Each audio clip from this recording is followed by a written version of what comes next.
the embodiment of this idea that like you can turn your passions into your full-time career. That's no longer a thing that you go tell your parents and then they're automatically disappointed in you. Owning a space, just like being confident in how you show up and what you are an expert in, and just owning that should be good enough. In my opinion, it's kind of the golden age of creators. Never in human history have we had easier access to the technology to create content and the vessels to, send it out off into the world to literally anywhere. In today's episode, you will discover the art of entrepreneurship and how to balance creative passion with business savviness. Is that the right word? What's up, my friend? Welcome to the Grow Your Video Business Show. My name is Ryan Coral from Studio Sherpas, and I'm super happy that you are here. This is going to be a fun episode.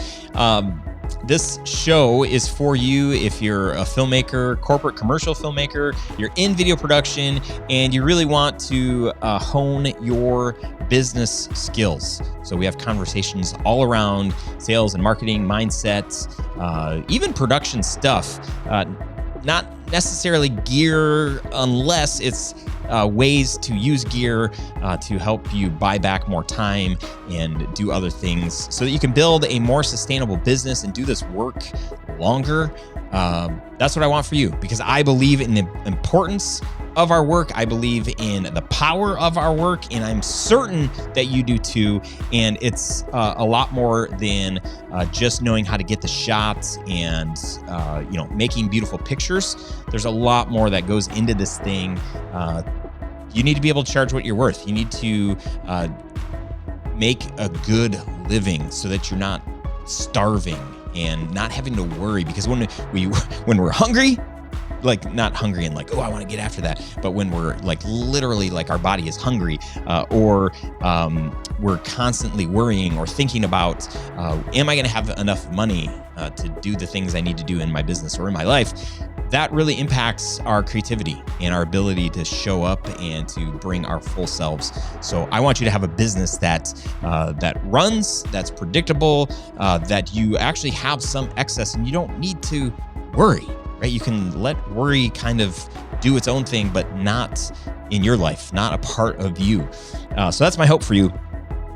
I announced this last week, and there are still a few days left where you can apply for the Studio Sherpas Mastermind. This is an intimate group. I open the doors up for this once or maybe twice a year for people to apply to become part of the mastermind. Why would I want to become a part of the mastermind, Ryan? What even is that? Well, I'm surprised you're asking this question because I've talked about it a handful of times. There's a couple of previous episodes within the last, 4 months or so where I interviewed some people from the mastermind, and a couple of episodes, my friend Mike Kim, I'm in his mastermind. Masterminds have changed my life. They have brought more fulfillment in my work. They've brought more wisdom into big decisions that I have to make. If you feel like you're not getting the fullness of what you need as a business owner, a mastermind is something to consider. The format that we do, we meet virtually a couple of times a month with a group of 12 people, 12 other filmmakers.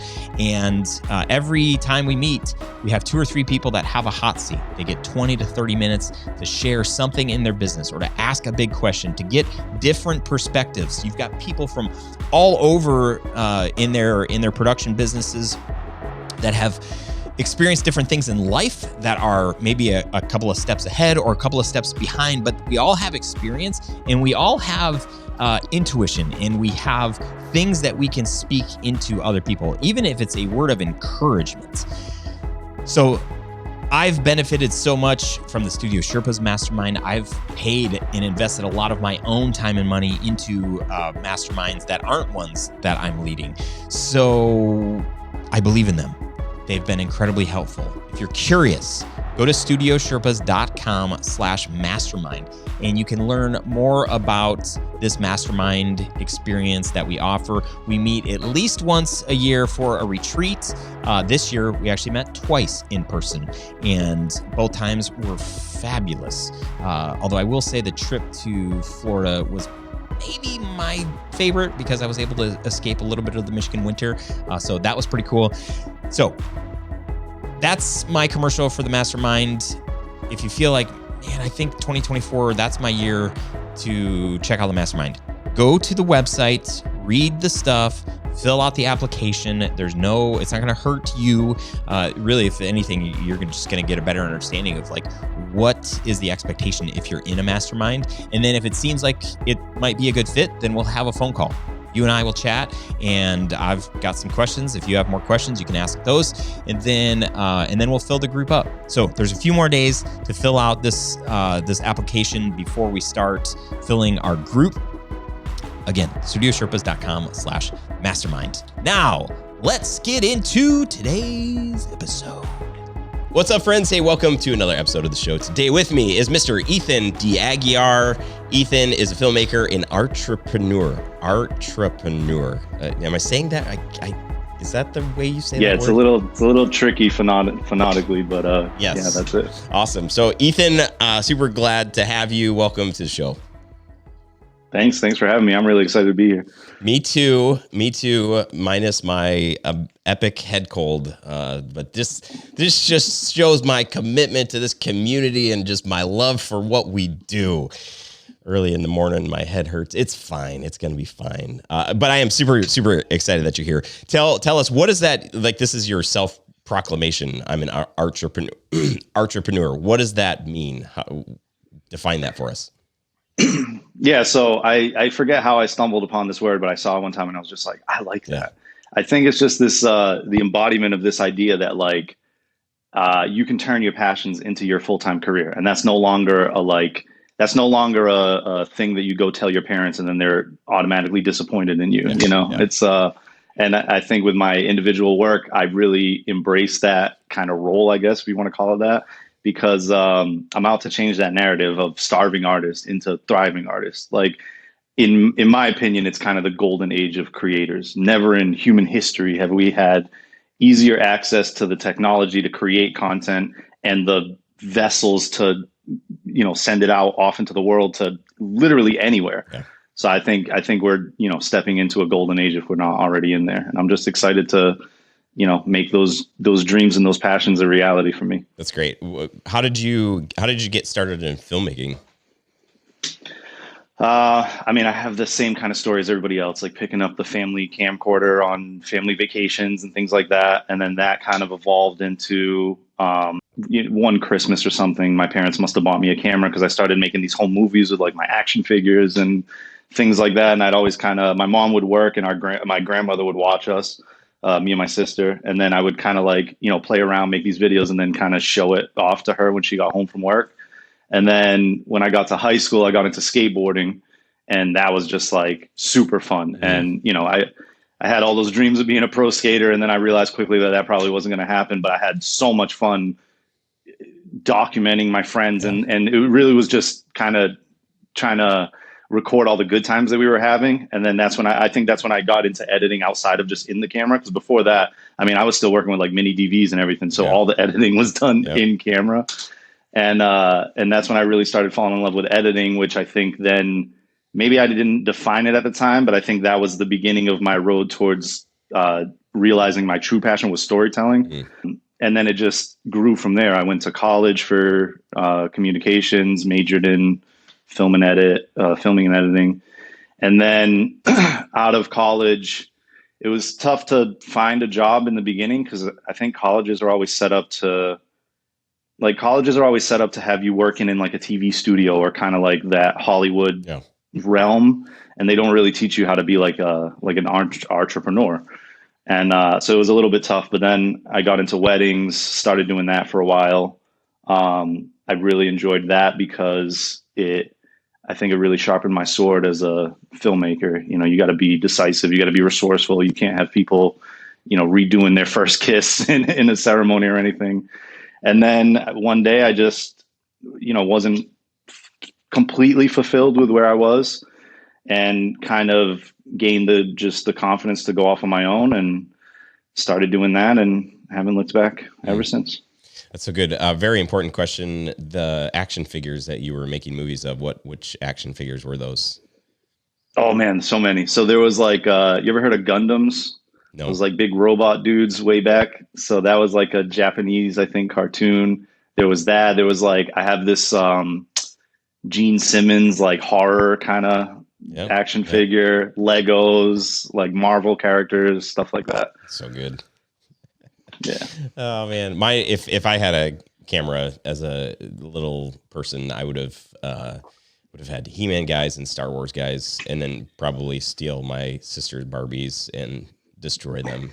But fortunately for all the kids at our home, I did not have access to a video camera, so I couldn't, burn dolls and stuff. That's fine, totally normal. Like be like Sid from Toy Story, just making home video. Yeah, exactly. So, at what point did you did the light bulb turn on and you realize like I could actually charge money for this and become this more of this thriving artist versus a starving artist? I mean, I think it definitely started when I was doing weddings. Like, to be completely honest, I wasn't working for like the nicest guy. And but the job itself was really good because some weddings it would just be like me and another worker that ends like still my friend to this day that would go off and like we'd film the wedding ourselves. Then when we get back to the studio, we're editing the wedding ourselves. So I'm like, we're essentially doing everything but Yeah. getting the clients in. And then seeing what people are paying for stuff, and I'm like, this is like 100% our team's work. I think just, a couple years of that continuously and getting like good feedback from clients, like, when a bride calls you and says that you made them cry with their wedding video, that's like, funnily enough, the best compliment you can get. And I think it was just consistently getting that feedback that just kind of just kept raising my confidence more and more. And like a mixture of just not being 100% happy with where I was, that I was just like, you know what, I'm going to take a chance. I had, my father owns a construction company, so I got to kind of do that as my base income while I started pursuing this because he was very understanding and supportive. He'd let me take That's like awesome. lunch breaks, longer lunch breaks to work on edits and things like that. And then it was funny enough, it was January of 2020 that I decided to go off on my own. And then 3 months later, complete lockdown. So great time to start a Oh, business, man. that's for sure. One of those stories. Yes. Yeah, but I mean, honestly, though, it really did kind of, at that time, there was a lot of local nonprofit organizations and things like that that had to go virtual because they couldn't have in-person events. Yeah. So in a way, it was, a little bit of a good launching pad for me because I got to turn a lot of their events into like online programming that they could still kind of continue that without having to meet in person. So it was, I made a lot of good connections that year and still working with those companies to this day. Yeah. That's awesome. What's the majority, like who are your clients today? What kind of projects are you working on? So it's a good mix, but it is a lot of like nonprofits in my city of New Bedford. The word just spread from there. So it's a lot of these like community organizations, nonprofits, and small businesses. But that has also led me to meeting like some of the right people and being able to do some bigger projects. Like most recently, I went to New Jersey to film a pickleball pilot, comedy pilot episode, just because of somebody I met in New Bedford. So just kind of, goes to show that like you never know where those network pathways are going to lead you to. So, and it's nice to do stuff in my own community and really help out these organizations that are already doing great things on their own. They're helping me make a name for myself here and elsewhere, and I'm helping, make my city a better place or continue thriving. So Love that. That's a great perspective. What's the hope? Like, where do you want your business to go over the next 2 or 3 years? I mean, I had a lot of fun with that pickleball thing, so it would be cool to do more directorial things, stuff like that. But my biggest goal next year is to kind of like as of now, I've worked with just about every single nonprofit and organization in my city. I would like to redirect my business more towards tourism. But I kind of want to do it a little bit differently. I almost want to create these like mini docs of cities. So I guess to backtrack a little bit, I recently made a documentary about my city, and Oh, it got sweet. such good reception, and a lot of people were kind of giving the feedback that, like, this is great, like almost marketing for the city itself, because it shows off the character and the people in the community here. And I had already had, aspirations to do tourism stuff, because who doesn't want to get paid to travel and all that. But I really think I found like a nice little niche here where you're like, I want to go in and do tourism videos where you're not just saying like, hey, come here for a weekend because we have all this cool stuff going on. It's more like, come move here, start a family here, start a business here, like really show off the character of a city and what already makes it a great place, and just help tell that story. And, I already think that that's a pretty cool, unique idea. And then almost like, serendipity was, Massachusetts, the state where I'm from, just recently, I think it's like an initiative or something that they're trying to do, but they're trying to rethink how they do tourism. And they're trying to make it more of like that same vein of just like really getting people here long term to really like believe in what's happening in these communities and come support that. So it's kind of like perfect timing. Yeah, that's awesome. Yeah, tourism. I remember a photographer friend of mine years ago got a gig with, I don't even remember, it was maybe it was like Costa Rica or something like that. And I remember he's like, yeah, we went out there, and I saw the photos, and I was like, this looked like an epic trip. And he's like, we worked with the tourism department. And then I was like, tourism department? Oh my gosh, that would be amazing, right? Just exactly what you're saying. I'm like, get paid to travel and go to these different places and experiences. But then, you have 3 kids, and sort of like, can I actually do that? So the desire to do that is like, it'd be fun, but it's just not really realistic for me at this point in life. You're like, sorry for you, man, but I'm doing it. Okay, so let's just like big picture.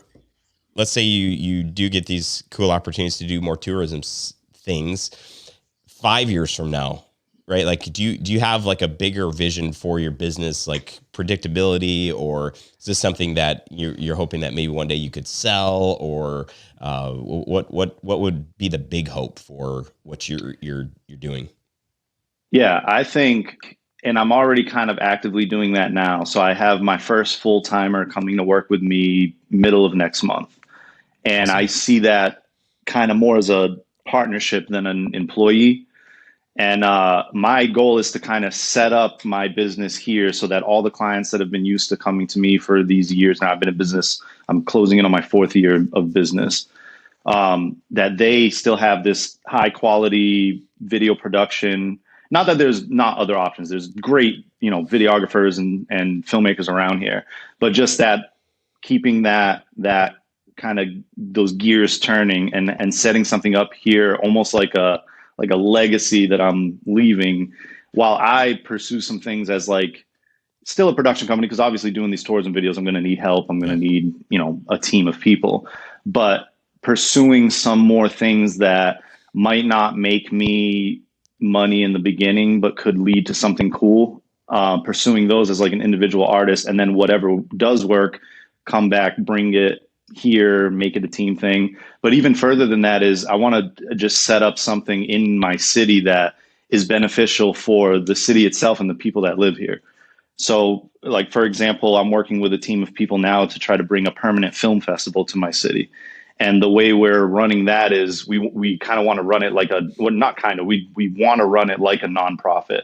So we're, going to have like workshops and educational aspects of it, and just really activate all the creatives in the city and make New Bedford a destination to whatever New Bedford's capabilities is as a city, but make it a destination like a New York or an LA or an Atlanta, where production companies are coming here and can already tap into a network that we've laid out, but also local people and people in the surrounding areas can tap into this network and project outward.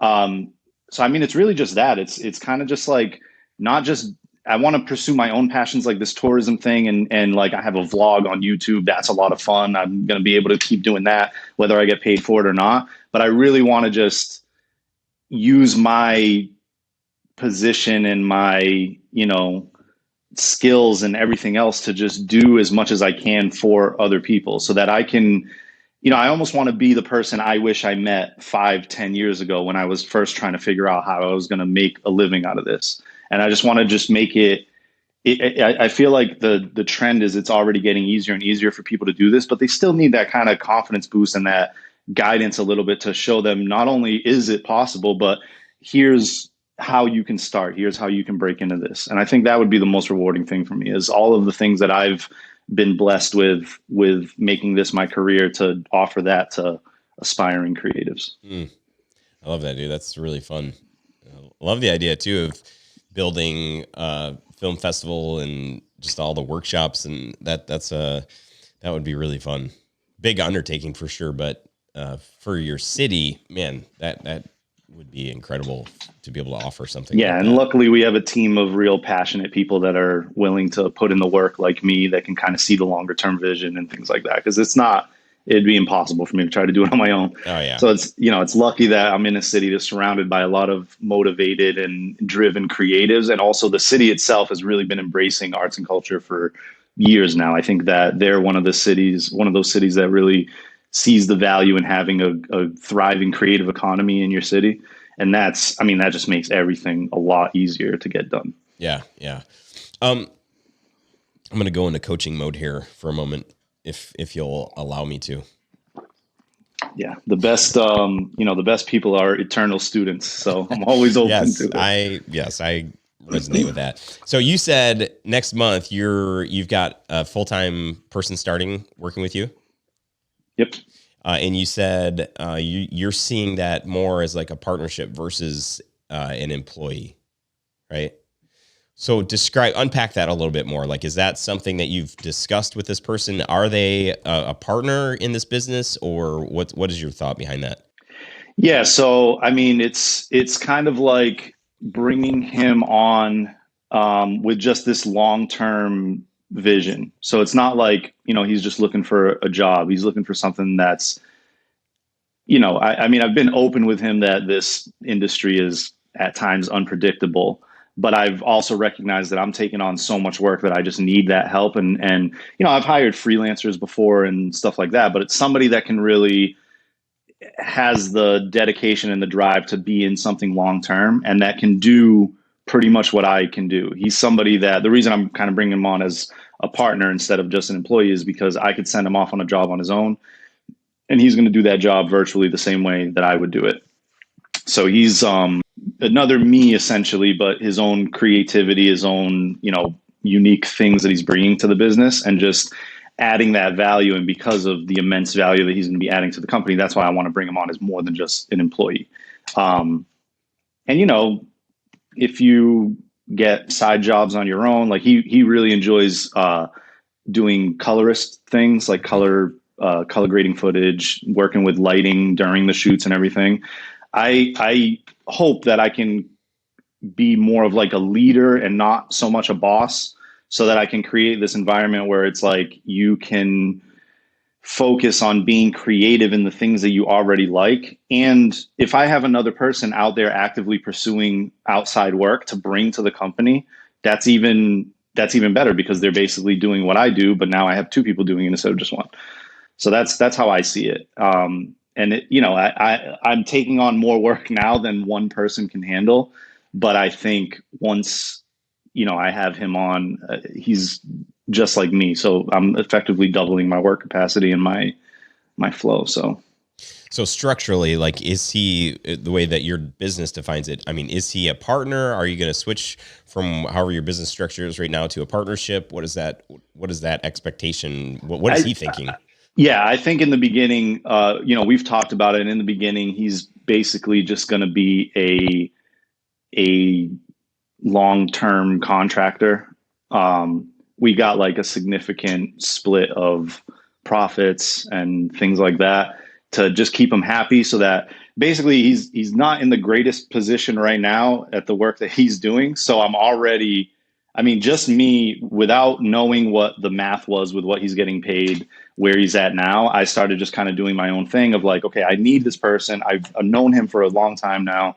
I know he's reliable. I know his work ethic. What's the most I can offer him what's the most I can be comfortable offering him?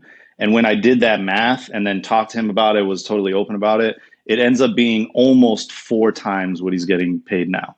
So that's already like huge confidence boost to me that I can already do that. And also kind of like, you're really getting screwed over there. Yeah. But just, that I think is already a good launching pad, because you're already stepping into a situation that's better than what you're in.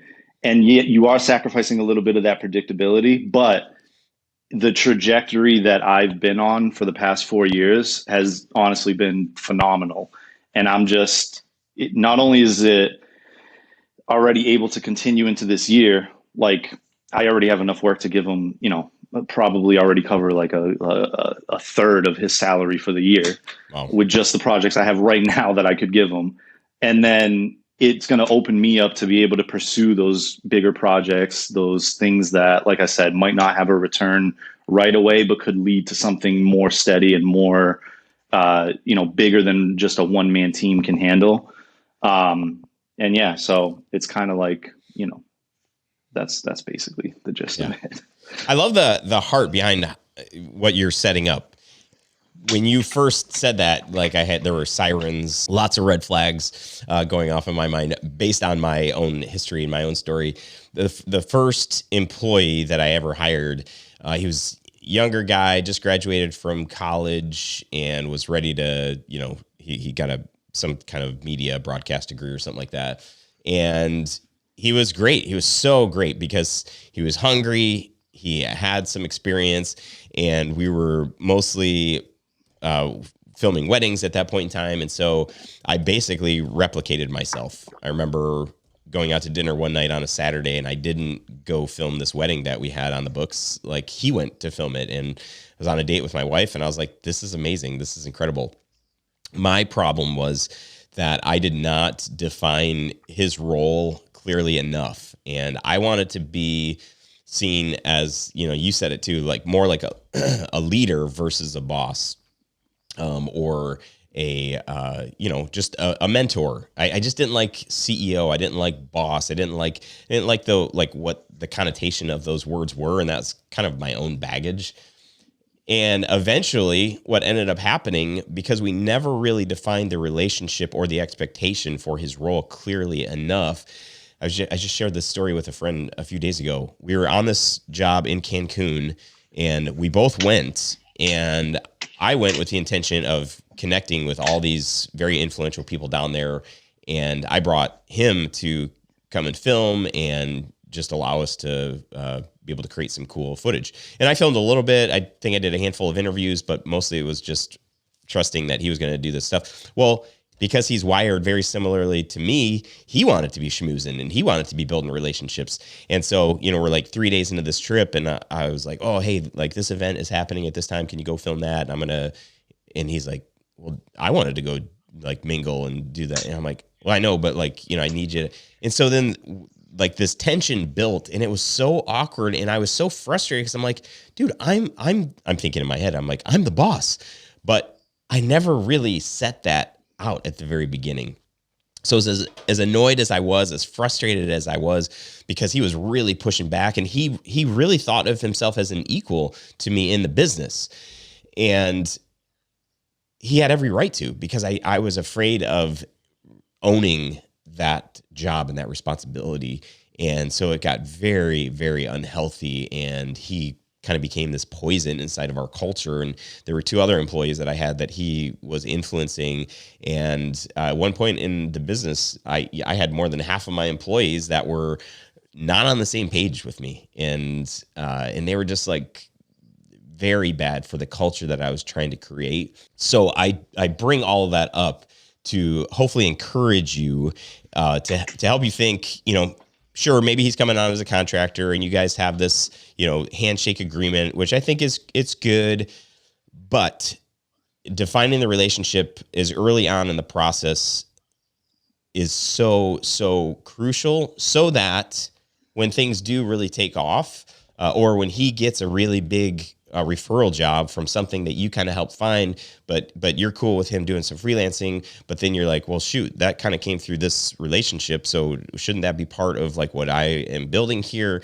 And he's like, well, yeah, but you said like at the beginning, like I could do stuff on the side. And then you kind of go down this rabbit hole of like, you can see how that could quickly and easily become something that's very awkward, even with somebody that you are friends with. And that's where a lot of business relationships just get really, really messed up because there was no clear definition. It's like, hey, we're buds. We'll work through it. It's going to be fine. And sometimes, yes. But at the end of the day, without very, very clear expectations and roles, you can be opening or setting yourself up to opening a can of worms. Is that how you say that? So, yeah. No, that's great. And obviously you do bring up a good point, and it's something that I've definitely keep in mind and stuff like that. And I think, as of right now, it's like we're trying to build. So I think there's that understanding there, but there's also that thing of like, we know that this is going to change as things go on, and things are always morphing and evolving.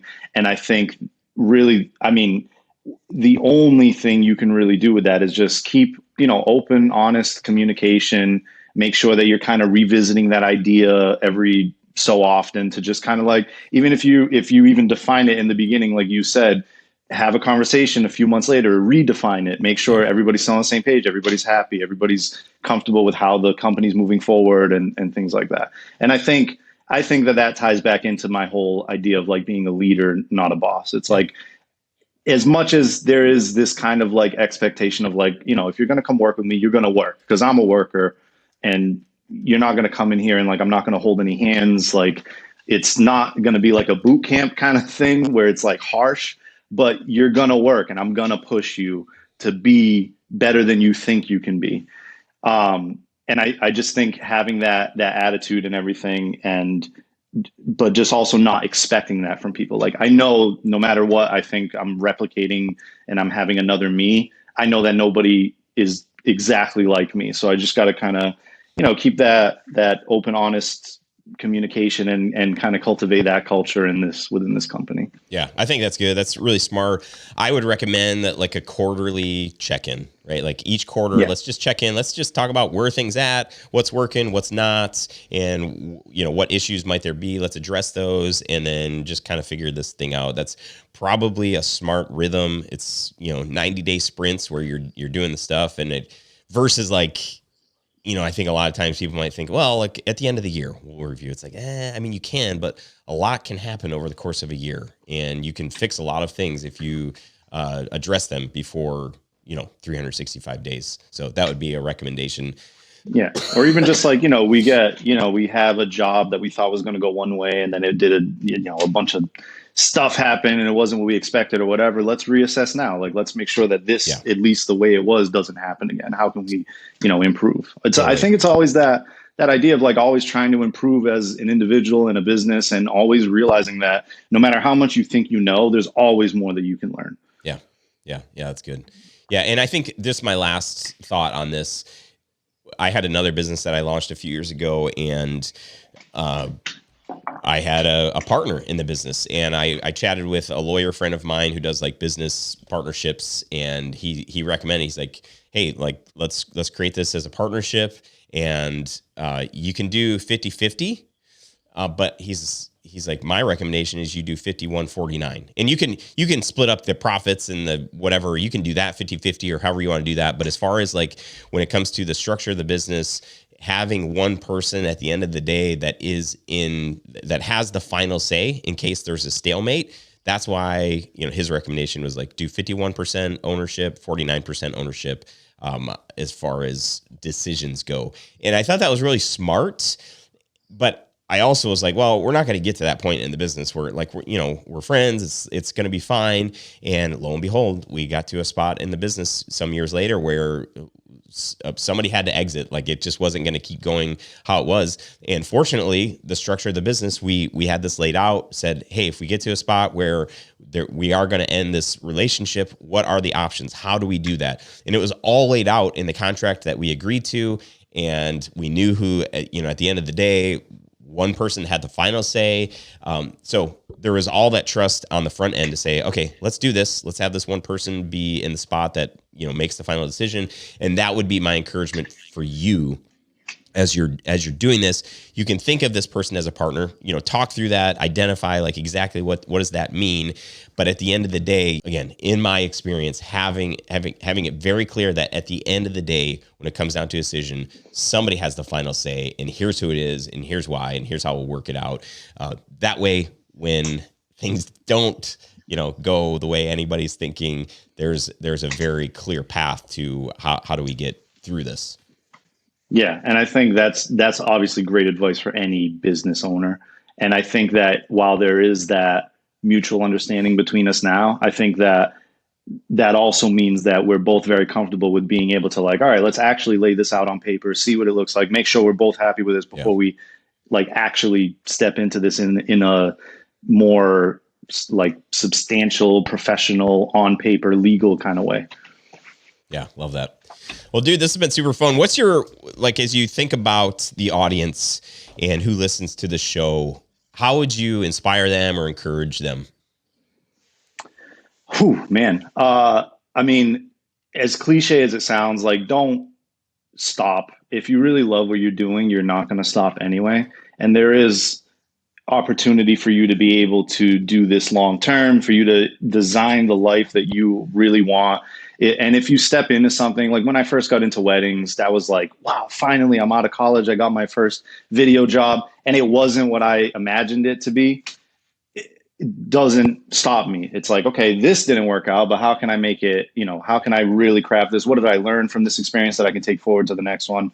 Never stop learning, never stop working. And if you truly love what you're doing, I think that's going to come naturally to you, and you're not going to stop anyway. Like I said, I have a vlog on YouTube. I do that whether I get paid for it or not, because I just really love doing that. And I think, always be learning, always be open to hearing advice from people. You never know where like your next big idea or your next like missing puzzle piece is going to come from. And just be, just be nice to people. Like, I'm all about like collaboration over competition and everything. I think the greatest thing about being a creative business owner is that we put so much of ourselves into our work that nobody can do what I do, just like I can't do what you do, and we can't do what the third person does. And that's not a bad thing. That's a beautiful thing, because now there's room at the table for all of us to eat, because these companies can come to each one of us and get completely different products. And there's a demand for that uniqueness in this oversaturated, cookie cutter at times market. Yeah, that's so good. Yeah, there is room, and changing that mindset to think, it's okay for there to be other people out there doing very similar work. Not everyone is a fit for everyone. It's like, even in the world of Studio Sherpas, there are other filmmakers, other people out there teaching people like you and I how to run better video business. Personality wise, like some people connect with me, some people I drive crazy. I'm grateful that there are other people out there teaching people how to build sustainable video businesses, because I know not everybody is an ideal student or client of mine, and that's just the way it goes. And then I know there are some people that just love education, so they buy my course, they buy so-and-so's course, and they want to consume all of it. So, it's really a matter of perspective. There's some agencies that we work with that have like 4 or 5 video companies that they can call on, and they know how they want to use these companies, right? Oh, we'll call Ryan, we'll call Tell Studios when we've got a story-driven piece. We'll call this studio when it's more, a live stream, and this company over here, if it's a motion design, whatever the thing might be. Owning a space, just like being confident in how you show up and what you are an expert in, and just owning that should be good enough. And, not feeling like you have to be everything to everybody, but really just knowing who you are, continuing to grow as you're sharing, continuing to learn, always being a student. That will only help in the big picture. But I think that's a really good thought. Thank you for bringing that up. Yeah, for sure. And I think you said it on another one of your episodes, like, you don't need, 3 million people following you. You need like a smaller core group of people that like really, really buy into you and your ideas and what you're offering.